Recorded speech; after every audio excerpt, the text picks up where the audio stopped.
Welcome back, everybody. It is the Working Brother back at you with another talk. Yet again, George McMillan III. Welcome back, George. How are you doing? I am doing great as usual. Excellent. How could you not? Sitting here in Southeast Asia, where it's late. What time is it? Oh, it's getting closer to midnight. So yeah, I'm yawning a little bit as usual, but we're getting it done. So we're gonna go ahead. Pushing through it.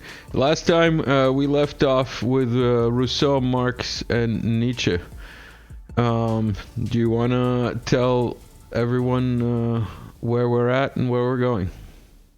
Yeah, just we already spent the whole last time, basically on two things: making sure that people knew that NATO was using the EU to move forward as a Trojan horse, so they could follow it behind him with all the OSCE, FMS riders. So all these different countries, even if they weren't explicitly in NATO, they were had to come up to NATO military standards. Yeah. So there's that. So there's that going overseas. The neocon movement in the overseas that's hijacked. The change in the United States is I went over Tubi and Cosmides. I think one of your people posted it or something like that you told me. They found the articles or something that you mentioned. So that talks about how the 1960s liberals took over the department chairs in the 1960s, and by 1960s liberals, I'm using their phrase.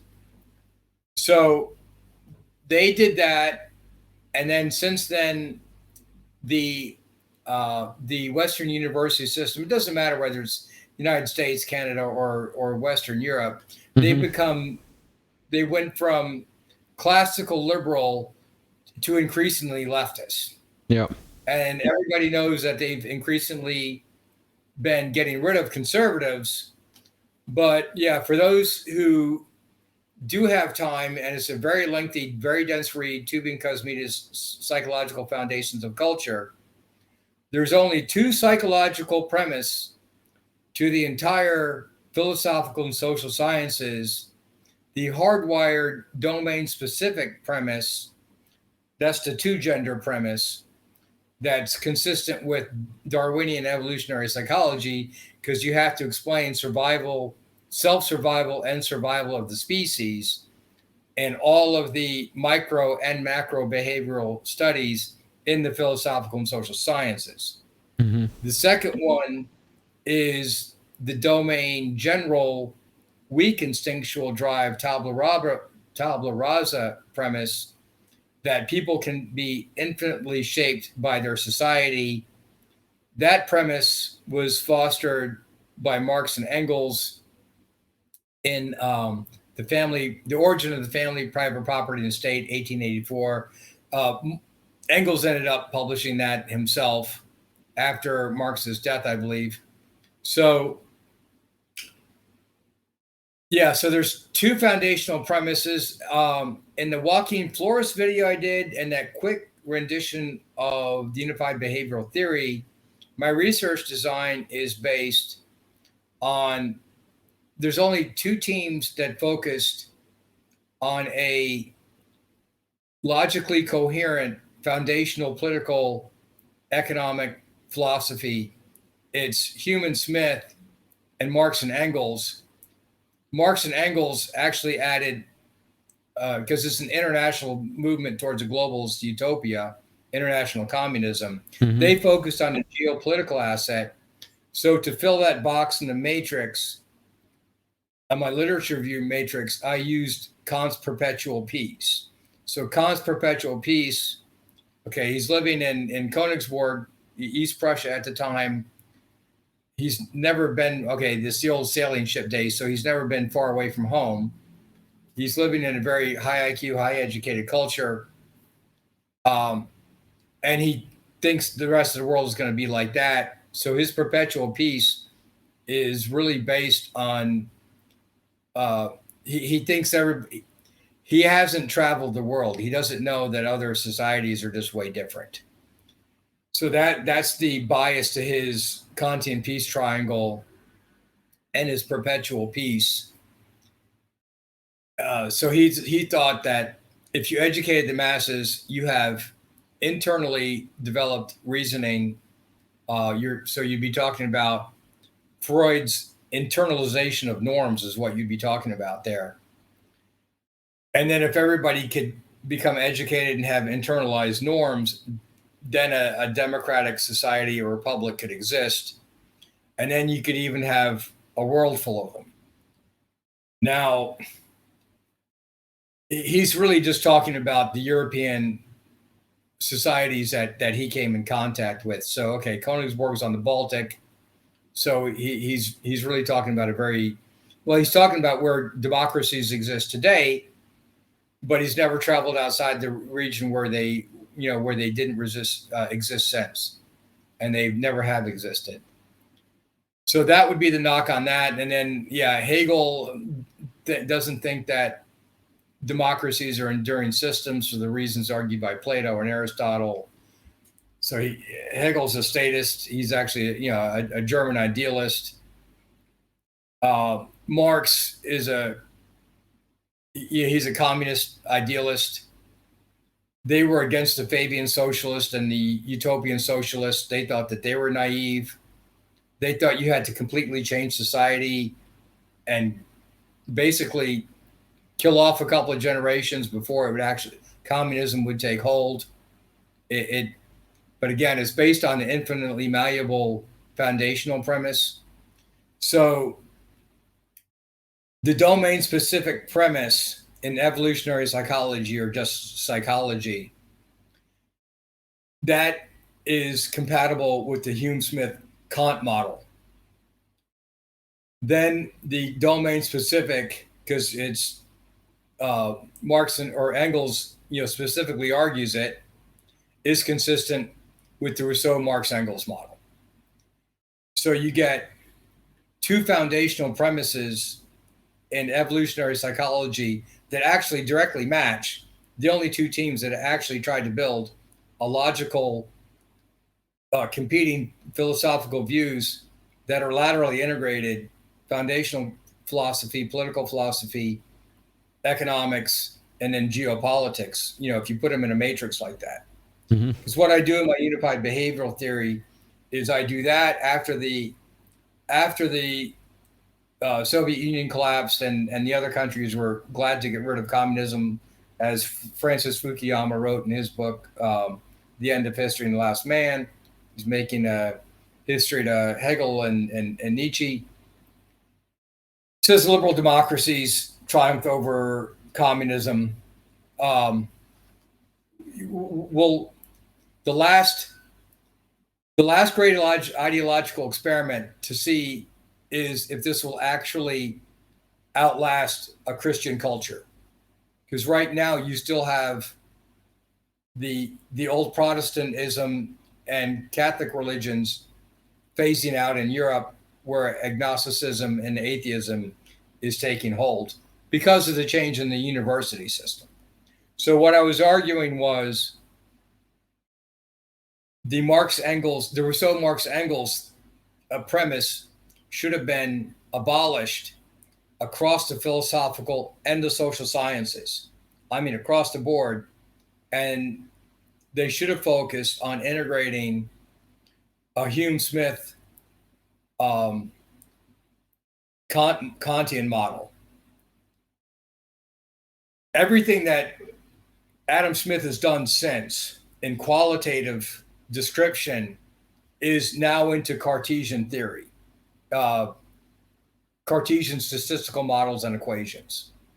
So every aspect that he's done, chiefly what I'm concerned with is classical economic growth theories, endogenous growth theories, and exogenous growth theories, where you're fusing technology and innovation to labor productivity growth, and then you're matching that with rates of change in population growth.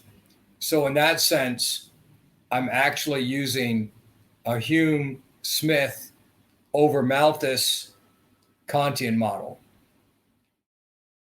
So yeah, let's kind of move on from there, because once you find out that every aspect of that Hume-Smith model is now, well, let me get into this a second. Foundational philosophy of old has broken in. It no longer exists anymore. I mean, you can buy the books, but it's no longer valid anymore after Darwinian evolutionary theory and post-Freudian psychology, because then that foundationalism of philosophy of the mind, or philosophy of psychology, splits into two forces after Darwin, Freud, and I always throw in there Watson and Crick, because with Watson and Crick, once you have DNA evidence, there's paleobiology and using DNA evidence to look at anthropological artifacts has really changed the landscape of everything, where a lot of evolutionary theories have been discarded and they've shrunk down to a much narrower set, and it's really improved the discipline. So I say foundational philosophy has gone away because of Darwinian theory combined with post Watson and Crick DNA testing and Freudian psychology. So that's what I'm arguing there. After that, it's Aristotle's 6 forms of government, per capita GNP ratio in a macro sense, meaning economic growth theories or economic rates of change over population growth rates of change. So you can start dealing in compound functions. And then your first, second, third, and fourth world failed states is your outcome measure, because your compilation of that equals that outcome. And then your first world countries are high population growth. High economic growth, low population growth. Your less developed countries are always lower economic growth, high population growth. What we were talking about earlier is I'm going to start doing the unified behavioral theory stuff on a different channel with a different set of slide sets. Mm-hmm. So this channel is going to be the regional analysis shows, and then the other one's going to be the hardcore methodologies. So that kind of starting this discussion by saying that we're trying to move the project, 2 different directions, because I have a lot of slide sets and things that I need to air, but I want it's got to be, the application stuff and the methodological stuff need to be distinct. So yeah,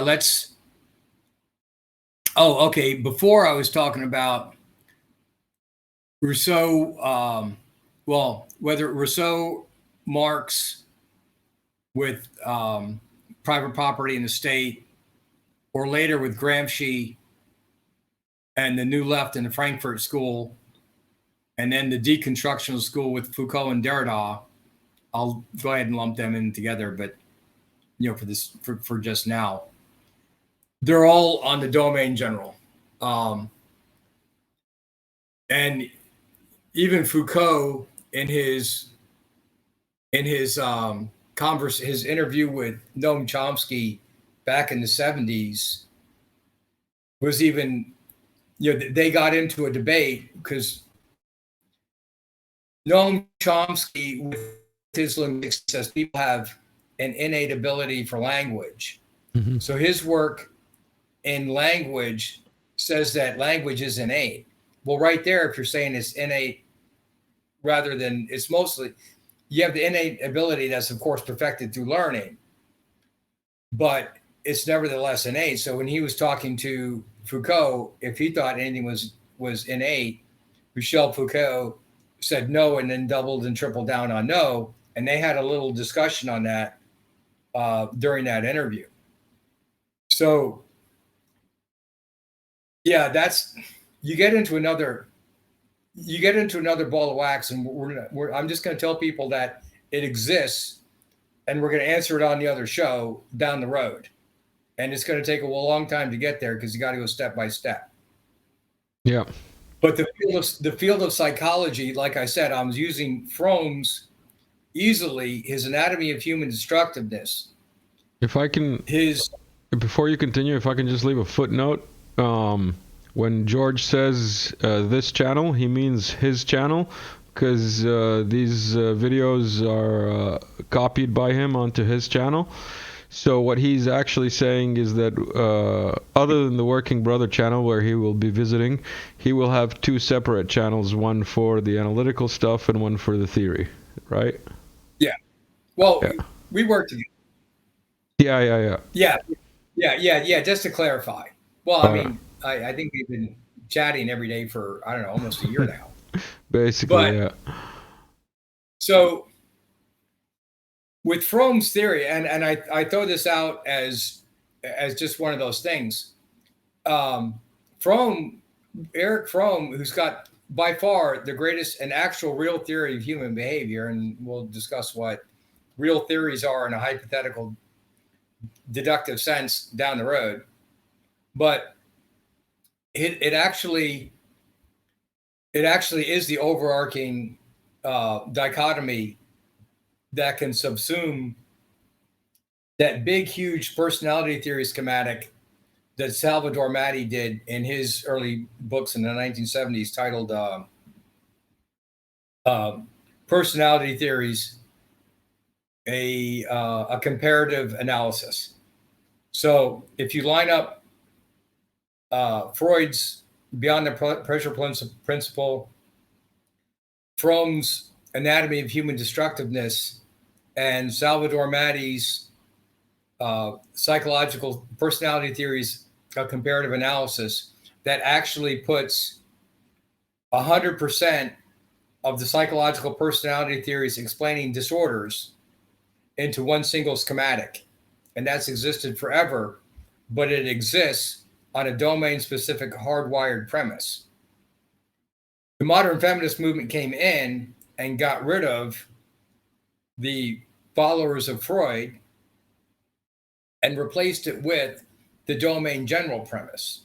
Steven Pinker, in his 2002 book, The Blank Slate, Tabula Rasa, argues that the Western university system has gone down the path of the domain general premise because they threw out the Hume-Smith series of theories and they adopted the Marx-Engels series of theories, which they should have done the reverse. So they've got everything backwards now. So like what I argued on Joaquin Flores' show is now you can expect everything that the West does to completely backfire because they're using wrong theories, wrong models. But okay, I wanted to come back and hit this other point here too. That's the first point. The second point in that little mini group is the Fromm was working on that with Tillich because Tillich was trying to understand the effect of religion on culture in terms of a Freudian context. He argues that in his Systematic Theology, volumes 1, 2, and 3, it's a very long read. He uses the Kantian autonomy-heteronomy distinction. Now, they thought people deserved a fair living, so they were socialists. Erich Fromm is, in the 1972 election, was an avid McGovern supporter. But at the same time, the rest of the Frankfurt School of Marcuse, Adorno, Horkheimer, they were trying to get rid of Fromm because he wasn't following the leftist domain general premise. And he messed up because he actually invented a real theory. Like the Century of the Self video series, the Western university system instead ended up going to, and especially the CIA, hired Marcuse and some of these people, Bernays, to go after the psychological manipulation techniques, not the real theory of human behavior. Again, we'll get to that later. But then Bernays, for those who don't know, is the cousin of Freud, if I'm not mistaken. Yeah. So the field of psychology, okay, now that's the early 70s. Communism didn't officially collapse till the early 90s. So after the early 90s, there's more than enough information to throw out the Marx-Engels models because bureaucrats just act nothing like what Marx and Engels predicted or hoped for. Completely different. So you should wipe them out on that. And this for the I mentioned the socialist calculation debate in the last video, I think it was, because if you ever tried to allocate resources with linear programming methods, it's completely unworkable. So what did they end up doing? Everything ended up just being either political favoritism, or while the elites bought everything on the black market. So you still had to have this black market functioning that functions like a market economy. So none of it worked. I got very long, in-depth analysis. I don't know, a few hundred pages of very in-depth analysis on that. But it's going to be a year till we get to doing that down the road. I mean, I could read it right now, but I mean, we got so many things stacked in front of it. Yeah. So yeah, we'll get there. But see, it doesn't matter whether it's Fromm or Tillich or Jordan Peterson right now. They don't know how to okay, I talked about Herbert Gintis before in the last one. He died January 5th. He's the one that wanted the unification of behavioral sciences. I ended up meeting all of his criteria while I was working overseas, so I never get in touch with him. But anyway, he makes a very derisive comment in the first opening chapter of his book, or maybe it was in his foreword. You can tell he's very frustrated when he talks to psychologists because he's trying to fuse the disciplines, but he doesn't know how. He doesn't realize that Aristotle's 6 forms of government, the value neutral bifurcated format, is actually the methodological method of integrating all the frameworks across the disciplines. He never knew that. He thought you had to reinvent all the methodological integration frameworks and then reintegrate the actual social scientific frameworks in each discipline, without realizing that they all already existed by the mid 1970s. Well, okay, he knew that at least a few years before I died, because I sent him some of my slide sets. and I posted them on LinkedIn on my Unified Behavioral Theory page. Yeah. And on my YouTube channel called Unified Behavioral Theory. I think I got like 10 subs or something like that. I mean, like nobody reads that. You got to be into but for my purposes of getting everything copyrighted, time and date stamped, just like we're trying to get everything done here that way, it's just an effective way of just getting everything. Yeah, just putting it out there. So nobody can plagiarize me. That's all. Basically, people can read it and reference me. Yeah. Cite me correctly, but they can't rip me off. And so So that it's, again, we do this, and we go over the slide sets because there's a lot of legal reasons why I want to go do everything with slide sets and the books and the citations properly done. It gives me a lot of different legal coverage. Yeah. So that's why I'm kind of against just doing a talk show. It opens me up to too many different problems. So anyway. Oh, okay. Yeah, I wanted to finish that. So with the psychology departments, Gintis was saying that they have, after 100 years of Freud or whatever, they have nothing but nanomodels. So Gintis thought that they have no overarching schematics. Well, he doesn't realize, and the psychology professors didn't tell him, or they don't know, or it's forgotten, or whatever the reason is. I don't know exactly who he asked, but no, all the frameworks to make what they call a general theory existed by the mid 70s, 100%. Just Gintis didn't know that. But again, on the other channel, once we get going, we got to get this underway first. It's going to be a little while before we get the other thing going. On my channel, this will become more clear. So the psychologists don't know. They're micro theorists focused on individual psychology, and then family psychology, civil rivalry, family constellation theories, work ethic theories, and small group psychology. But they don't know how to make that leap into macro behavioral theory, but I just made it very, very, very easy because the core periphery framework that's defined by Salvatore Matti in his opening sections and chapter merges exactly with Aristotle's value neutral, proper, and perverted forms. It matches exactly. Mm-hmm. And he's got all the psychological personality theories in a singular schematic that existed on that time. And what I can tell, from reading the books and personal experience, some people feel, seem just fine, if you're just talking to them. And then when you actually start working with them, you find out that they have emotional difficulties. They got emotional. Yeah.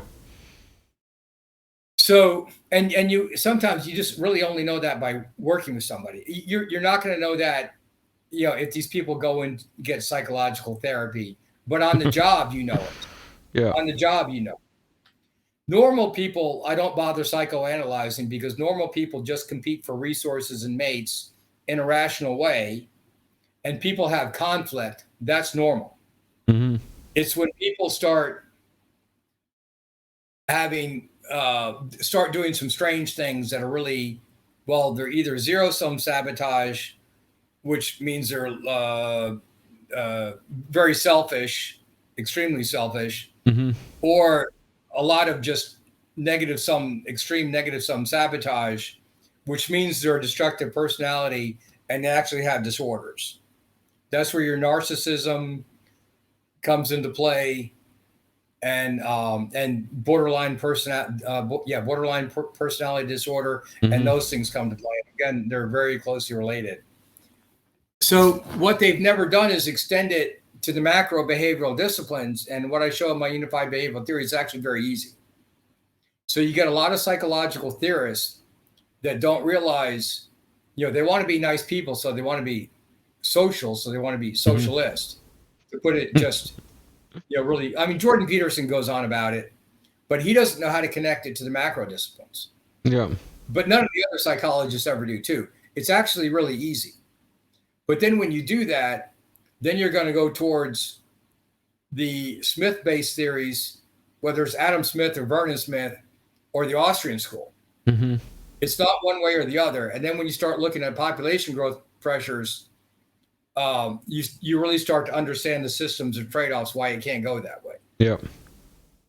So now with the movement towards leftism in the United States, it's on the wrong behavioral theories. And in the Tubia and Cosmides article, towards their conclusion, they start talking about when is this going to snap back? Now, they wrote this in 1992.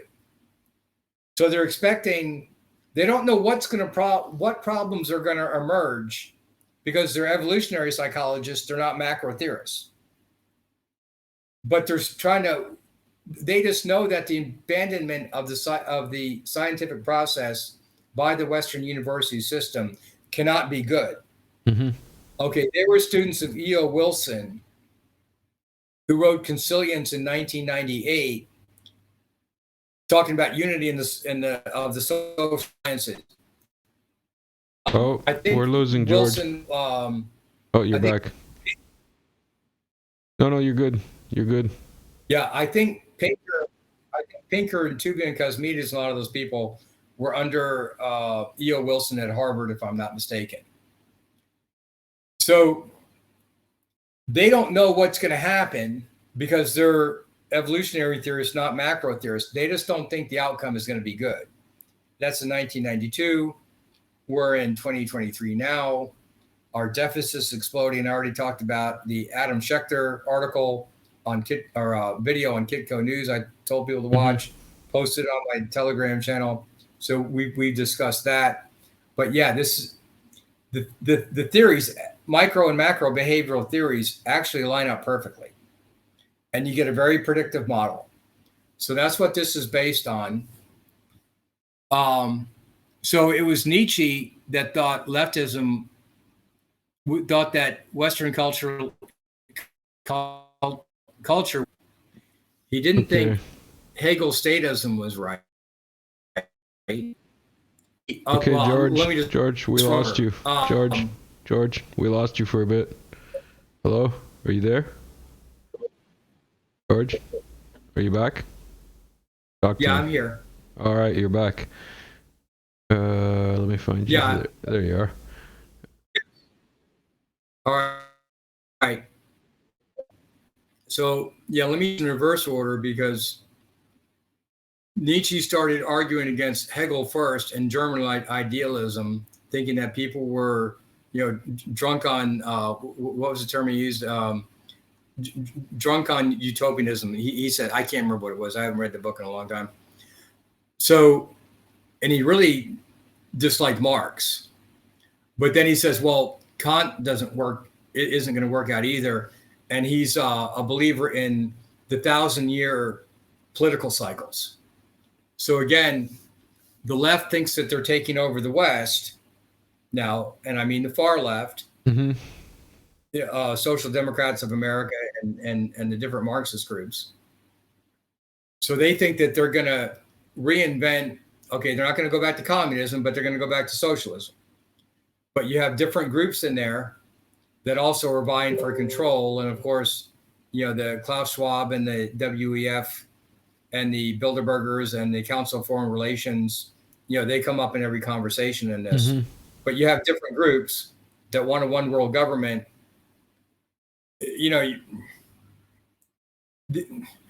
Their perspectives on how to achieve that are necessarily a mix of Kant, Hegel, and Marx. Different people look at it like as if it's an a la carte menu, and they think that they can mix and match. We're not going to do a breakdown of the different interest groups here. I'm just going to leave it at that, just for the sake of conversation.